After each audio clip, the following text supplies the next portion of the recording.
আসসালামু আলাইকুম। বীর চট্টলা টিভি থেকে আমন্ত্রণ জানাচ্ছি। আমি তানিশা সুলতানা আফিফা। লক্ষ্মীপুর সদর উপজেলার ৪ নং চর রুহিতা ইউনিয়নে অসহায় ও সুবিধা বঞ্চিত মানুষের জন্য বিভিন্ন ভাতার কার্যক্রম চালু করা হয়েছে।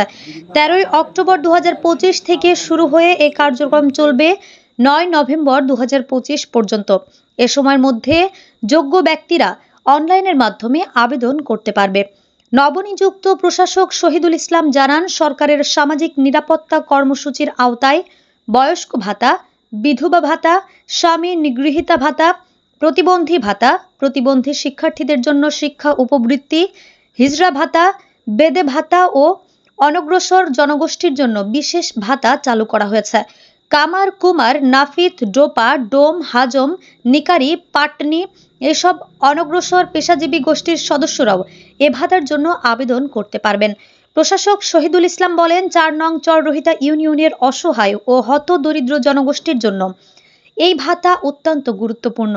যারা উপযুক্ত তাদের সবাইকে দ্রুত অনলাইনে আবেদন করার অনুরোধ জানাচ্ছি।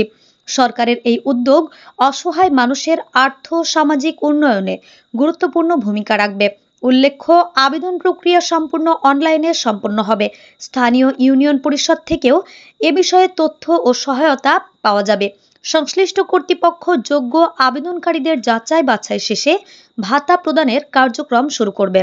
নিরাপত্তা কার্যক্রমের আওতায় 2025-26 অর্থ বছরের বিভিন্ন ভাতা কার্যক্রম অনলাইনে আবেদন গ্রহণ করা হচ্ছে। এক্ষেত্রে বয়স্ক ভাতা, বিধবা ভাতা, স্বামী পরিচিতা, এর পরবর্তীতে প্রতিবন্ধী শিক্ষার্থীদের জন্য শিক্ষা বৃত্তি সহ বিভিন্ন ধরনের ভাতা কার্যক্রম গ্রহণ করা হচ্ছে। এই কার্যক্রমের সময় গত 13 অক্টোবর থেকে আরম্ভ হয়েছে এবং এটা আগামী 6 নভেম্বর পর্যন্ত অব্যাহত থাকবে।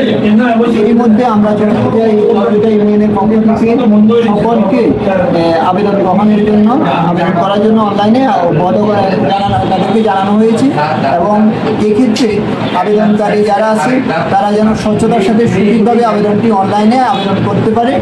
আবেদন গ্রহণের পরে যারা আবেদনকারী তাদের মধ্যে থেকে যাচাই বাছাইয়ের কাজ সম্পন্ন হবে এবং যাচাই বাছাইয়ের মাধ্যমে সঠিক এবং যে প্রাপ্য ওই ব্যক্তিবর্গ এর আওতায় এই ভাতার আওতায় আসবে।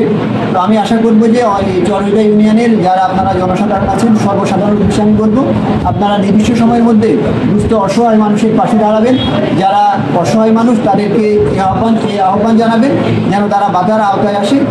তো পরিশেষে বলবো সবাই আমরা এই ঐক্যবদ্ধভাবে এই কার্যক্রমের সাথে সম্পৃক্ত থেকে দুস্থ অসহায় মানুষকে সহযোগিতা করব।